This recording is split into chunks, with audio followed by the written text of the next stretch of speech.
नमस्कार। जवाब तो देना होगा मैं आप सभी का स्वागत है। मैं हूं डॉक्टर अवधेश मिश्रा। छत्तीसगढ़ की सियासत की गूंज अगर देश की संसद में सुनाई देने लगे तो समझ जाइए छत्तीसगढ़ का महत्व सियासी तौर पे कितना प्रमुख है। यही वजह है कि देश के संसद में महादेव ऐप को लेकर संतोष पांडे जो बीजेपी के सांसद हैं वो सवाल उठाते हैं, तो वहीं राज्यसभा में देश के प्रधानमंत्री नरेंद्र मोदी कांग्रेस सरकार में हुए तथाकथित शराब घोटाले का जिक्र करके सूबे की सियासत में एक खलबली मचा देते हैं। आज इसी विषय पर चर्चा करेंगे, लेकिन उससे पहले देख लीजिए ये खास रिपोर्ट। आदरणीय सभापति जी, छत्तीसगढ़ में कांग्रेस सरकार के मुख्यमंत्री के साथ शराब घोटाला जुड़ा। ये आपकी फितरत में है। आपने छत्तीसगढ़ में, मैं नाम नहीं लूंगा, आपके पूर्व मुख्यमंत्री का जो निपटा दिए छत्तीसगढ़ को, और वो आकर के लोकसभा में भी निपट गए। वो महादेव जी के नाम से सट्टा चला रहे थे जिसे छत्तीसगढ़ की जनता ने निपटा दिया। आपको ध्यान होगा 6000 करोड़ से ऊपर का सट्टा जिसका संचालन आपके पूर्व मुख्यमंत्री ने किया। पीएम नरेंद्र मोदी शराब घोटाले को लेकर और सांसद संतोष पांडे महादेव सट्टा ऐप घोटाले को लेकर बोल रहे हैं और कांग्रेस के साथ साथ घिर रहे हैं पूर्व मुख्यमंत्री भूपेश बघेल। चुनाव हो चुके हैं, लेकिन बीजेपी के निशाने से कांग्रेस हट ही नहीं रही है। अब देश की राजधानी में कांग्रेस पर तंज होगा तो सूबे की सियासत में तो उसका असर देखने को मिलेगा ही। इधर प्रदेश भाजपा अध्यक्ष किरणदेव सिंह ने कहा कि पिछली सरकार के भ्रष्टाचार की गूंज पूरे देश में सुनाई दी, जिसका असर अभी तक हो रहा है। तो वहीं कांग्रेस की संचार प्रमुख ने कथित शराब घोटाले को ईडी और बीजेपी की साजिश करार दिया। पिछली सरकार के जो भ्रष्टाचार के कारनामे हैं उनकी गूंज तो पूरे देश में गई है। इसी का परिणाम है कि विधानसभा चुनाव में महज 5 वर्षों की सरकार को जनता ने सत्ता से अलग कर दिया, भारतीय जनता पार्टी के ऊपर विश्वास व्यक्त किया, और ये सब परिणाम आपको लोकसभा में भी देखने को मिले हैं। और ऐसे कई कारनामे हैं यहाँ के पिछली कांग्रेस की सरकार के पिछले 5 वर्षों में, और सब कुछ भ्रष्टाचार की भेंट चढ़ता चला गया। निश्चित रूप से इसकी चर्चा तो पूरे देश में होगी ही और सदन में भी हुई है। छत्तीसगढ़ का तथाकथित शराब घोटाला जिसका जिक्र नरेंद्र मोदी जी ने राज्यसभा में किया है, वह भारतीय जनता पार्टी की साजिश थी। ईडी और भारतीय जनता पार्टी ने मिलकर इस शराब घोटाला की पटकथा लिखी थी। इस शराब घोटाला को तो सुप्रीम कोर्ट ने खारिज कर दिया था। भारतीय जनता पार्टी की सरकार बनने के बाद ईडी और ईओडब्ल्यू ने मिलकर फिर से इसमें एफआईआर दर्ज किया है। वर्तमान में भी जो सरकार है वह भी लगातार शराब घोटाला कर रही है। शराब की खरीदी से लेके शराब की बिक्री तक में घोटाले हो रहे हैं। लोकसभा और राज्यसभा दोनों सदनों में कांग्रेस को घेरने में लगी है बीजेपी। वहीं सोशल मीडिया में भी बवाल शुरू हो चुका है। गुरुवार को बीजेपी के आईटी सेल ने 2 पोस्टर डाले। इनमें सोनिया राहुल और खड़गे की तरफ इशारा किया गया, साथ ही हिंदू विरोधी बताने की कोशिश की गई। बस फिर क्या था, छत्तीसगढ़ की सियासत में फिर बखेड़ा खड़ा हो गया। अब बीजेपी और कांग्रेस दोनों की ओर से संचार विभाग के प्रमुख आमने सामने आ गए। बीजेपी के अमित चिमनानी ने कहा कि अगर चुनाव हारने पर कांग्रेस में अवार्ड का ऐलान किया जाएगा तो राहुल गांधी को सबसे बड़ा अवार्ड मिलेगा। वहीं पलटवार करते हुए कांग्रेस संचार प्रमुख सुशील आनंद शुक्ला ने कहा कि बीजेपी झुंझुलाहट में ऐसे पोस्टर जारी कर रही है। कांग्रेस पार्टी में अगर चुनावों को हरवाने के लिए पुरस्कारों की घोषणा हो तो आवाज आएगी, the award goes to one and only Shri Rahul Gandhi, जिनके नेतृत्व में राज्यों से कांग्रेस का सुपड़ा साफ हुआ, जिनके नेतृत्व में कांग्रेस पिछले 3 बार से लोकसभा के चुनाव में करारी हार का सामना कर रही है। 100 सीटों पर भी 3 चुनावों में पहुंच नहीं पाई है, और जो 99 पर भी पहुंची है वो अपने सहयोगी दलों के रहमो करम पर। ऐसे परफॉर्मेंस के बाद कांग्रेस में रहने वाले चापलूस कह रहे हैं ये दिल मांगे मोर। मौसी जी अभी 3 बार ही तो केंद्र का चुनाव हारे हैं, कम से कम 4-5 बार तो हारने दीजिए। भारतीय जनता पार्टी द्वारा जारी किया गया पोस्टर उसकी झुंझलाहट को बताता है। दरअसल 400 पार का नारा देने वाले भारतीय जनता पार्टी 2 बैसाखियों के सहारे बमुश्किल से सरकार में आई है, जो सरकार 6-8 महीने ज्यादा चलने वाली नहीं है। तो इस झुंझलाहट में भारतीय जनता पार्टी कांग्रेस के लिए पोस्टर जारी कर रही है। ये उनकी स्तरहीन राजनीति है। बीजेपी जब से सत्ता में आई है कांग्रेस को भ्रष्टाचार को लेकर घेरते ही आई है। अब ईडी और जांच एजेंसियों की तस्दीक के बाद बीजेपी को शराब, कोयला, महादेव सट्टा ऐप घोटाला के रूप में नया मुद्दा मिल गया है। अब चूंकि ये मुद्दे छत्तीसगढ़ के हैं, तो जब जब देश की राजनीति में इन मुद्दों को उठाया जाएगा, तब तक छत्तीसगढ़ की सियासत में भी इनका कोई ना कोई असर देखने को मिलेगा ही। Bureau report, BSTV Chhattisgarh. सुना कि किस तरह से सूबे में इस बात को लेकर अब सियासत तेज हो गई है कि आखिरकार शराब घोटाला, महादेव ऐप घोटाले को लेके सदन में जब आवाज गूंजी है तो आखिरकार इसके सियासी मायने, मकसद क्या है, आज इसी विषय पर चर्चा करेंगे। 3 बेहद ही खास मेहमान हमारे साथ जुड़े। पहले मेहमानों का तारुफ आपसे करा देता हूं। बीजेपी की ओर से अमित साहू जी हैं, वरिष्ठ नेता है, प्रवक्ता है। अमित जी, आपका बहुत स्वागत है। कांग्रेस की ओर से धनंजय सिंह ठाकुर है, वरिष्ठ प्रवक्ता है, वरिष्ठ नेता है। धनंजय जी, आपका स्वागत है। बतौर राजनीतिक विश्लेषक वरिष्ठ पत्रकार के शर्मा जी भी हमारे साथ है। के जी, आपका भी बहुत स्वागत है। अमित जी, मेरा पहला सवाल आपसे है, महादेव ऐप की गूंज अगर सदन में सत्ता गंवाने के बाद, मतलब कांग्रेस के सत्ता गंवाने के बाद 6 माह बाद भी सुनाई दे, इसके क्या मायने निकाले जाए? और इस बात को भी जोड़ लीजिएगा कि पीएम मोदी राज्यसभा में अगर जवाब देते हुए तथाकथित शराब घोटाले का जिक्र करते हैं तो क्या कहा जाएगा इस पे? अमित जी, काले करतूत वाली काली सरकार जो थी वो कांग्रेस की सरकार थी, जो अब उसका काला अध्याय छत्तीसगढ़ से भी समाप्त हो गया और केंद्र से तो पिछले 3 पंचवर्षीय से समाप्त हो चुका है और खत्म होने के कगार में भी है। तो ये जो कांग्रेस के जो काले कारनामे है, इनको जनता के बीच लाकर बताना, क्योंकि सदन में जब कांग्रेसी सवाल करते हैं नाना प्रकार के, तो उनको जब जवाब देना होता है, तो जब वो उनके छोड़े हुए तीर खुद पर जब पड़ते हैं तो उनको खुद को आह लगती है। इसलिए ये बातें आप प्रधानमंत्री जी ने भी सदन में उठाई, हमारे माननीय सांसद संतोष पांडे जी ने भी सदन में उठाई इस बात को, क्योंकि ये पूरे छत्तीसगढ़ वासियों में से किसी से छुपा नहीं है कांग्रेस के काले कारनामे। शराब घोटाला, जमीन का घोटाला, कोयले का घोटाला, महादेव सट्टा ऐप, ये सारे घोटाले जो है छत्तीसगढ़ वासियों ने अपने खुले आंखों से देखा है।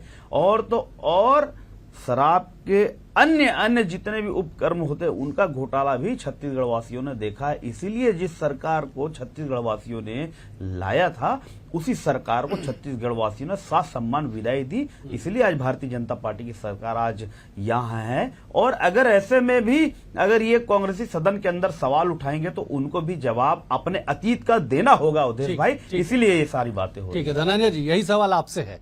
आप लोग सत्ता से बेदखल हो गए 6 माह पहले, आज भी महादेव ऐप की गूंज देश के लोकसभा में सुनाई दे रही है, आज भी शराब घोटाले का जिक्र देश के राज्यसभा में किया जाता है। कब तक चलेगा ये? देखिए अवधेश जी, बड़ा इस देश का दुर्भाग्य है। इस देश के प्रधानमंत्री पद पर जो बैठा जो व्यक्ति है, उन्होंने 10 साल में क्या काम किया इस देश की जनता को देश के सर्वोच्च सदन के माध्यम से बताने में असफल साबित हो गए हैं। तीसरी बार प्रधानमंत्री हैं, हम तो शुभकामनाएं दे रहे हैं, लेकिन तीसरे बार भी वही कर रहे हैं जो 10 साल से करते आ रहे हैं। अभी आप देखेंगे राहुल गांधी जी ने सदन में बहुत सारे सवाल उठाए, अग्निवीर को लेकर सवाल उठाए, भ्रष्टाचार को लेकर सवाल उठाए, संविधान की सुरक्षा को लेकर सवाल हुआ है, लोकतंत्र की मजबूती के सवाल उठाए। इसका जवाब नहीं है नरेंद्र मोदी जी के पास। मणिपुर में पूछा गया है ना कि मणिपुर में जो बेटियों को निवस्त करके घुमाया गया, बलात्कार की घटनाएं हुई, उस पर सवाल पूछा गया ना, लेकिन नरेंद्र मोदी जी में साहस नहीं था कि उन पे जवाब दे सके। आदत है भाजपा नेताओं की। और मुझे तो बड़ा अचरज लगा संतोष पांडे जी के वक्तव्य को सदन में सुनकर और नरेंद्र मोदी जी के वक्तव्य को सुनकर। अरे आप आरोप लगा रहे हैं और नाम लेने में डर रहे हैं। क्या डर आपको सता रहा है? क्योंकि भूपेश बघेल जी पर आप झूठा आरोप लगा रहे हैं। आप में साहस होता, आप में क्षमता होती संतोष पांडे जी, तो आप नाम लेते, क्योंकि आपको पता है अगर आप सदन में उनका नाम लेंगे तो आपको मानहानि का मुकदमा झेलना पड़ेगा, क्योंकि शराब वाले मसले पर माननीय सर्वोच्च न्यायालय ने उसको खारिज कर दिया है। पहली बात। अब महादेव की बात करते हैं, महादेव सट्टा पर कांग्रेस के ऊपर आरोप लगाते हैं। मैं अगर ये कहूं कि महादेव सट्टा इस देश में आज भी चल रहा है, इस प्रदेश में आज भी चल रहे हैं, तो क्या इसके लिए मैं ये कहूं कि नरेंद्र मोदी जी महादेव सट्टा चला रहे हैं? ये अनुचित होगा। क्या मैं कहूं कि विष्णुदेव साय जी महादेव सट्टा चला रहे हैं? ये अनुचित होगा। अरे कोई अपराधी चला रहा है, हमारी सरकार रहते हमने उस पर कार्रवाई किया था, आपको तो रेड कार्नर नोटिस दिया था, उनको गिरफ्तार करिए। क्या मोह माया है भारतीय जनता पार्टी के उन सटोरियों के साथ में? क्यों आप गिरफ्तार नहीं करते हैं? आज ही महादेव सट्टा चल रहे हैं, नमो सट्टा चल रहे हैं, बहुत सारे चल रहे हैं। ये तो अपराधियों को संरक्षण देने वाली पार्टी भारतीय जनता पार्टी, और जनता के सवालों से बचने के लिए एक कांग्रेस पर आरोप लगा रहे हैं। असल में एक नाकाम प्रधानमंत्री नरेंद्र मोदी जी अभी तक सट्टोरियों को गिरफ्तार नहीं कर पाए हैं। ठीक है धनंजय जी, मैं लौटूंगा। मैं एक बार के शर्मा जी का रुख कर लेता हूं। के जी, अगर छत्तीसगढ़ में हुए तथाकथित घोटाले की गूंज देश के सदनों में सुनाई दे, वो भी चुनाव के 6 माह बाद विधानसभा चुनाव के, तो क्या मायने इसके निकाले जाए? के जी देखिए, राजनीतिक रूप से एक हमला की बात है। पहली बार राहुल गांधी ने एक मुखर होकर संसद में अपनी बात कही, इस बात से कोई इंकार नहीं किया जा सकता। और उनकी बातों को लेकर के, चाहे धर्म की बात कहें, चाहे भ्रष्टाचार को लेकर के, चाहे मणिपुर के लेकर, तमाम प्रकार की बातों को लेकर प्रधानमंत्री ने अपना जवाब दिया, लेकिन जवाब में वो हमलावर नजर आया। और छत्तीसगढ़ की जो छवि है, मुझे लगता है कि जो होनी चाहिए वो नहीं है। भ्रष्टाचार को लेकर, सट्टा को लेकर, शराब को लेकर जो बातें कही जा रही है। अभी कहा कि छत्तीसगढ़ के लोगों ने, अमित शाह ने कहा कि छत्तीसगढ़ के लोगों ने देखा, अभी देखा नहीं, अभी कार्रवाई हो रही। कितने को न्यायालय सजा देती है, आयोग का जो गठन हुआ है, या तमाम प्रकार के ईओडब्ल्यू जो जांच हो रही है, ईडी जांच हो रही है, उसमें कितना राजनीतिक रूप से अभी किसी की गिरफ्तारी हुई नहीं है। और दूसरी चीज, अभी जैसे धनंजय जी ने कहा कि इसमें सरकार कैसे दोषी है, जो आरोपी है उसने किया है, उस पर कार्रवाई कर, लेकिन सरकार की जिम्मेदारी है। जैसे आज भी यदि भ्रष्टाचार हो रहा है, आज भी यदि महादेव सट्टा ऐप चल रहा है, तो निश्चित रूप से सरकार की जिम्मेदारी है, उस पर कार्रवाई हो, चाहे केंद्र सरकार की हो, जो विदेश में बैठे हुए जो सट्टा संचालित कर रहे हैं उनकी गिरफ्तारी की बात करें, या छत्तीसगढ़ या अन्य राज्यों में जहां चले। सरकार की यही जिम्मेदारी है कि प्रशासन और पुलिस पर नियंत्रण रहे और अपराध पर नियंत्रण करे। अपराध यदि कुछ भी हो रहा है, एक हत्या भी हो रही है या मॉब लिंचिंग हो रही है, इसके लिए सरकार की जिम्मेदारी। अपराधी तो अपनी जगह उसकी जांच होगी, न्यायालय देगा। लेकिन अभी तक की जितनी घटनाओं में आप बात करेंगे तो छत्तीसगढ़ का जो नाम आ रहा है, जैसे शराब की बात आई, तो शराब को लेकर के इसमें भूपेश बघेल का नाम कहां से आ गया, या भूपेश बघेल क्या दोषी हैं, क्या उनकर गिरफ्तारी अब तक क्यों नहीं हुई है? मेरा कहने का मतलब, जांच एजेंसी अब डबल इंजन की सरकार है, तो उस पर जांच होके पिछली सरकार के मुखिया या जिसका भी आप नाम ले रहे हैं उस पर कार्रवाई क्यों नहीं होनी चाहिए? दूसरी चीज, अभी बोले अभी यदि भ्रष्टाचार हो रहा है तो अभी कांग्रेस केवल आरोप लगा सकती, जांच किस आधार पे होगी? डबल इंजन की सरकार है, राजनीति में परिवर्तन होता है, उसके बाद इस प्रकार की केस आती है। लेकिन वास्तव में जो आरोप, राजनीतिक रूप से आरोप लग रहा है, वो न्यायालय में कितना सिद्ध होगा? न्यायालय के माध्यम से क्या ये राजनीतिज्ञों का जिन पर आरोप लग रहा है, जिससे छत्तीसगढ़ का भी नाम जुड़ता है, तो क्या इन पर कार्रवाई कब तक होगी? न्यायालय में जो सबूत कितना पेश कर पाएंगे? मुझे लगता है ये एक महत्वपूर्ण विषय है। जी बिल्कुल बिल्कुल, आपने सही कहा। के जी मैं लौटूंगा आपने कि न्यायालय का निर्णय क्या होगा ये तो वक्त तय करेगा। जनता की अदालत में दोनों ही दलें गई और जनता ने अपना फैसला सुनाया है। मैं अमित जी आपका रुख कर लेता हूं। आप लोगों ने पोस्टर भी आज जारी कर दिया, जिस बात का जिक्र जिस लहजे में पीएम प्रधानमंत्री नरेंद्र मोदी जी ने किया कि मौसी करके उन्होंने एक तल्ख तंज कसा, उसको लेके पोस्टर भी आप लोगों ने जारी कर दिया। पोस्टर की सियासत पहले भी हमने देखा विधानसभा लोकसभा चुनाव में, फिर से एक बार पोस्टर की सियासत। अमित जी देखिए अवधेश जी, पोस्टर एक सांकेतिक ध्यानाकर्षण का एक बड़ा जरिया होता है और जनता को बताने के लिए ही नहीं, दिखाने के लिए एक सशक्त माध्यम होता है पोस्टर। और उस पोस्टर के माध्यम से जो मौसी है उसको जो दिखाया गया है, बताया गया है, ये जनता के दिमाग में, दिल में, उनके पूरे मनोनयन में वो बात छप जाती है। इसलिए आज पोस्टर भी जारी हुई है। और तो और जैसे कि बता रहे थे हमारे माननीय प्रवक्ता धनंजय ठाकुर जी, प्रधानमंत्री जी ने 15 वर्षों में इतने काम किए, ये भी मैं छाती ठोक कर यहाँ कहता हूं कि देश की जनता ने खुली आंखों से देखा है। और आप लोगों ने क्या किया? एक बेचारे मंदबुद्धि से बालक को प्रधानमंत्री बनाने के लिए जो मेहनत की और उस मेहनत से पूरी कांग्रेस को खत्म कर डाला, ये भी आप लोगों ने देखा है। कब तक उसके पीछे पड़े रहेंगे? एक परिवार से ये कभी जुदा नहीं हो पा रहे हैं, एक परिवार की गुलामी करते करते कभी उससे परे नहीं हो पा रहे हैं। और ये सवाल उठाते प्रधानमंत्री जी के ऊपर। आज खुली आंखों से देश की जनता ने देखा है कि प्रधानमंत्री जी के नेतृत्व में भारत कितना सशक्त हुआ है और भारत कितनी प्रगति कर रहा है। क्या था भारत और आज क्या है भारत, ये छत्तीसगढ़ सहित पूरे देश की जनता ने देखा है। और छत्तीसगढ़ से कांग्रेस को साफ इसीलिए किया गया क्योंकि ये सारे घोटालों में इनकी संलिप्तता थी, इस वजह से इनको मुंह की खानी पड़ी है। और आगे भी ये सारी चीजें जो है छत्तीसगढ़ सहित पूरे देश की जनता को भारतीय जनता पार्टी समय समय पर बताते रहेगी। ठीक है धनंजय जी, फटाक से जवाब दे दीजिएगा कि देश की जनता ने देखा है कि पिछले 11 सालों में, 10.5 सालों में देश के प्रधानमंत्री ने, बीजेपी की सरकार ने क्या कुछ किया है। आप लोग एक ही व्यक्ति के पीछे पड़े हैं स्थापित करने को लेके, सवाल बीजेपी उठा रही है, जवाब आपको देना है, जवाब दे दीजिए। देखिए, नरेंद्र मोदी जी को भी रावण की तरह अहंकार हो गया है। रावण भी राम जी को बालक कहते थे और वही बालक ने राम जी के अहंकार को तोड़ने का काम किया। कंस भी कृष्ण भगवान को बालक कहते थे और उसी कृष्ण भगवान ने कंस की जो तानाशाही है उसको खत्म करने का काम किया। और इस देश के बालक ही आने वाला भविष्य है।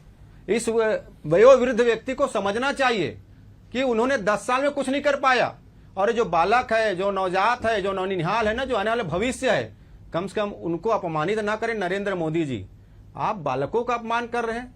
आप कैसे प्रधानमंत्री? आपको बालकों का उत्साह बढ़ाना चाहिए। और मैंने कहा ना, रावण का अहंकार तोड़े राम जी को रावण बालक बोलते थे। कंस का अहंकार तोड़े कृष्ण जी ने, कृष्ण जी को बालक बोलते थे ना, तो अहंकार नहीं चलता। आपके पास जवाब नहीं है। सदन में पूछा गया ना कि मणिपुर में जवाब दीजिए, आपके पास कोई जवाब नहीं है। अग्निवीर में आपके रक्षा मंत्री झूठ बोल गए, शहीद का परिवार बोल रहा है कि सदन में झूठ बोला रक्षा मंत्री ने अग्निवीर में लेकर, शहीदों को लेकर। ये आपकी सरकार की काली करतूत है। आप संविधान के संबंध में जवाब नहीं दे पाए। आपसे सवाल पूछा गया इस देश की बेरोजगारी पर, आपसे सवाल पूछा इस देश की महंगाई पर, आपके पास कोई जवाब नहीं था क्योंकि आप नाकाम प्रधानमंत्री हैं। आप काम किए होते तो सीना ठोक के बोलते। आप लंद फंद बात नहीं करते। मौसी, मछली, मटन, मुसलमान, हिंदू, मुस्लिम, बालक, मंदबुद्धि। अरे देश देख रहे हैं कौन मंद बुद्धि है और कौन तेज बुद्धि है। ये तेज बुद्धि है जिन्हें देश की सरकार को चेताया था कि आप सावधान हो जाइए, एक कोविड जैसे बीमारी देश में आ रही है। आप तो उपहास उड़ा थे, आपको लॉकडाउन करना पड़ा। इसी तेज व्यक्ति ने आपको समझाया था 3 कृषि कानून जो है इस देश के किसानों के लिए खराब है। आप तो उपहास उड़ाते, बाद में माफी मांगना आपको पड़ा है। तो कौन मंद बुद्धि है और कौन बैल बुद्धि है, देश की जनता जानती है। अहंकार ठीक बात नहीं, प्रजातंत्र है, 240 पर आ गए हैं और काम किए होते तो काम बताते, किसी को अपमान नहीं करते। अब कम से कम देश के बालकों का अपमान मत करिए। ठीक है, एक वयोवृद्ध व्यक्ति के मुंह से ऐसी बात शोभा नहीं देती है। ठीक है धनंजय जी, मैं लौटूंगा मंच में। एक बार के शर्मा जी का रुख कर लेता हूं। के जी, इस पूरे राजनीतिक मसले में भगवान राम का जिक्र हो गया, कंस का जिक्र हो गया, कृष्ण का भी जिक्र हो गया, लेकिन शायद राजनीतिक दल के लोग भूल गए कि साहब ना तो ये द्वापर युग है और ना ही त्रेता युग है, साहब ये तो कलयुग है। के जी, जवाब दे दीजिए। कलयुग में एक ही चीज कहा गया है, कर्म प्रधान है। कर्म आप क्या कर रहे हैं? जैसे बेरोजगारी की समस्या है, महंगाई की समस्या है, तमाम प्रकार के जनहित के जल मतलब पानी की समस्या है, आवास की समस्या है, मूलभूत सुविधाएं के सड़क, नाली, पानी, बिजली, इन सबको जनता तक क्या पहुंचा रहे हैं, विकास की दिशा में क्या रहे हैं? मूल मुद्दा यहाँ रहता है। ये धर्म के आधार पर बात तो करते, फिर आखिरी शब्द आ जाता है कि धर्म के आधार पर राजनीति नहीं होनी चाहिए। ये धर्म में सहिष्णुता के, हिंदुत्व के लिए ही क्यों ये सब बातें होती है? क्या तुलनात्मक हो रही है अन्य धर्मों के साथ? क्यों इस प्रकार से बात कही जा रही है? सहिष्णुता को लेकर जो बात आती है, एक सांस्कृतिक अवधारणा की बात आती है। दूसरा चीज ये है कि जो पश्चिमी संस्कृति की बात होती है उसको लेकर के किसी धर्म को या किसी पार्टी के बात स्पष्ट है तो भाजपा का नाम लिया, भाजपा पर आक्रमण करो। आप किसी धर्म को आधार बनाने का आवश्यकता क्यों है? किसी भी धर्म की बात हो, चाहे आप मुस्लिम की बात करें, चाहे हिंदुत्व की बात, मतलब धर्म को राजनीति में लाने का इतना मुझे लगता है कि उचित नहीं। दूसरी चीज जो यहाँ पे आ रही है कि जैसे भ्रष्टाचार महत्वपूर्ण मुद्दा के रूप में प्रधानमंत्री भी कह रहे हैं कि मुलायम सिंह के समय भी किस तरह केंद्रीय एजेंसियों का दुरुपयोग हुआ, मुलायम सिंह ने क्या कहा कांग्रेस के समय में, उसी तरह से फिर वो बोलते हैं सुप्रीम कोर्ट का बयान को तोता को लेकर कहते हैं कि सीबीआई सरकार, ये तमाम प्रकार की बातें हैं। तो क्या मतलब सरकार बदलने से केंद्रीय एजेंसियों की जो निष्पक्षता पूर्वक जांच है, चाहे वो राजनीतिक दलों पर आरोप लगे कि ये सत्य वास्तव में न्यायालय तक ठहरना चाहिए, जांच निष्पक्षता पूर्वक हो, और यदि किसी राजनीतिक दल या राजनीतिक उद्देश्य से बदनाम करने के लिए यदि प्रयास हो, इस पर रोक लगनी चाहिए और एक समय सीमा जिसकी बात हो रही है तो उस पर सजा होनी चाहिए। राजनीति अब टारगेटेड हो रहा है। एक चीज अब देखिए आप, चाहे छत्तीसगढ़ में भूपेश बघेल की बात करें या कांग्रेस की ओर से नरेंद्र मोदी और अमित शाह को टारगेट किया जाए या भाजपा की ओर से राहुल गांधी को टारगेट किया। इससे पहले छत्तीसगढ़ ने अजीत जोगी को उसी तरह से देखा, 15 साल तक अजीत जोगी का नाम चलता रहा। कहने का तात्पर्य यह है कि राजनीति के साथ साथ अब जनता इतनी जागरूक हो रही है, अब कार्रवाई चाहिए। आप जो आरोप लगा रहे हैं उसको तथ्य तक, बिल्कुल बिल्कुल सही के जी, आपने बिल्कुल सही कहा कि समय सीमा पे कार्रवाई होनी चाहिए और धर्म के बजाय कर्म प्रधान होना चाहिए। अमित जी, सवाल आपके लिए है। के जी ने बहुत अच्छी बात कही कि आपको भाजपा पे अटैक करना है या आपको कांग्रेस पे अटैक करना है तो कीजिए ना सीधा, क्यों धर्म का आड़ लेके करते हैं, क्यों धर्म का नाम लेके करते हैं? अमित जी, धर्म की आड़ और धर्म का नाम लेकर नहीं करते, मगर जब वो मंदबुद्धि बालक अगर धर्म पर सवाल उठाता है तो वहां पर उनको जवाब तो देना पड़ेगा क्योंकि उस मंदबुद्धि को यह नहीं मालूम कि इस देश के बहुसंख्यक समाज का भावना अहित करना अनुचित है। यही एक कारण है जो कांग्रेस का पतन जो आज तक हुआ है। ये सिर्फ और सिर्फ तुष्टीकरण की राजनीति करते आए हैं, इसलिए इनको हमेशा बहुसंख्यकों के भावनाओं का अट्टहास उड़ाना ये अपने खेल तंत्र समझते हैं। लोकतंत्र तो ये फाड़कर फेंकने वाले हैं, प्रधानमंत्री का अध्यादेश पार कर फेंकने वाले हैं। तो ऐसे बालक को मनबुद्धि नहीं कहा जाए तो क्या कहा जाए? कंस की बात हो गई, रावण की बात हो गई। ये वाकई में कलयुग है और यहां पर कर्म ही पूजा है और कर्म प्रधान प्रधानमंत्री पहली बार भारत को मिले हैं, इसलिए इनको पीड़ा हो रही है कि भारत इतना प्रगति कर रहा है, भारत इतना उन्नति कर रहा है। यही पीड़ा जो है कांग्रेसियों को सता रही है और कुछ नहीं अवधेश भाई। ये कांग्रेसियों को हर एक जवाब की बात जो है इनको मुंह की खानी पड़ती है, इसलिए सदन में इनके पास मुद्दे नहीं है, इसलिए सदन को छोड़ छोड़कर ये भगते हैं। सदन में सवाल करते तो जरूर है मगर जवाब सुनना ये अनुचित समझते हैं। अगर है हिम्मत तो बैठकर जवाब सुने, भगता क्यों है? बिल्कुल ठीक है धनंजय जी, जवाब दे दीजिए कि धर्म की आड़ में सियासत साहब कब तक करेंगे? क्यों, अगर आपको बीजेपी आरएसएस पे तंज कसना था तो क्यों आपने एक धर्म का आड़ लिया? क्यों आपने सीधे अटैक नहीं किया? देखिए, बैल बुद्धि लोगों को बातें समझ में नहीं आती अवधेश जी। इस देश ने देखा है कि 10 साल में कैसे नफरत भारतीय जनता पार्टी ने फैला। इस देश ने देखा कैसे लोगों के बीच में हिंसा और उन्माद फैलाने का काम आरएसएस ने किया, कैसे भेदभाव करने का काम किया, इस देश ने देखा है। और राहुल गांधी जी ने सच कहा है, हिंदू धर्म में कहीं हिंसा नहीं है, हिंदू कभी हिंसा नहीं करते, नफरत नहीं फैलाते। लेकिन आरएसएस और भाजपा 24 घंटा नफरत, हिंदू मुस्लिम, मटन मुर्गा मछली, कभी क्या हिंदुओं के कांग्रेस सिर्फ मुस्लिम सुन लीजिए, सुन लीजिए, सुन लीजिए ना, 24 घंटा अभी कहा ना मुस्लिम मुस्लिम मुस्लिम मुस्लिम के अलावा इनको कुछ समझ में आता है? मैं बोलता हूं आरएसएस और भाजपा और सारे हिंदूवादी संगठन जो बनते हैं हिंदुओं के लिए हितैषी, वो बताए ना कब हिंदुओं के रोजगार के लिए आंदोलन किए, वो बताए कब हिंदुओं को महंगाई कम कराने के लिए आंदोलन किए, वो बताए कब हिंदुओं की संपत्ति को नरेंद्र मोदी जी देश में बेच रहे थे वो विरोध किए, वो बताए जब हिंदू किसानों को आंदोलन के दौरान खालिस्तानी किया गया था वो कहां गए थे? क्योंकि ये असल में हिंदुओं के ठेकेदार नहीं है भारतीय जनता पार्टी आरएसएस, और ये हिंदुओं का आड़ में नरेंद्र मोदी की नाकामी को छिपाना चाहते हैं। इस देश ने देखा, इस देश के 80 करोड़ हिंदू, मैं तो कहूंगा उसमें बहुसंख्यक भी है, वो 2 वक्त के रोजी के लिए मोहताज हो चुके हैं। इस देश के हिंदुओं को समय पे ट्रेन नहीं दे पा रही नरेंद्र मोदी जी, इस देश के हिंदुओं को रोजगार नहीं दे पा रही नरेंद्र मोदी जी, महंगाई से हिंदू पीड़ित है, टैक्स के मार से हिंदू पीड़ित है। कहां है आपका हिंदुत्व प्रेम? आप सिर्फ वोट पाने के लिए हिंदुत्व की बात करते हैं और आप ठेकेदार नहीं हिंदुओं का। हमारे परम पूज्य शंकराचार्य जी हैं, उन्होंने तो कहा है, आज देख ली शंकराचार्य जी के स्टेटमेंट, हिंदू कभी हिंसक नहीं होते हैं और भारतीय जनता पार्टी हिंसा करती है, भारतीय जनता पार्टी नफरत फैलाती है और सिर्फ नरेंद्र मोदी की नाकामी को छिपाने के लिए, अडानी की गुलामी करने के लिए। और देश का हिंदू जब भूखा मर रहा है, रोजगार उसे छीना जा रहा है, तब कहां है आप लोग? क्यों नहीं उतरते सड़कों पर? ठीक है, मैं जवाब ले लूं। अमित जी सीधे जवाब दे दीजिए आप।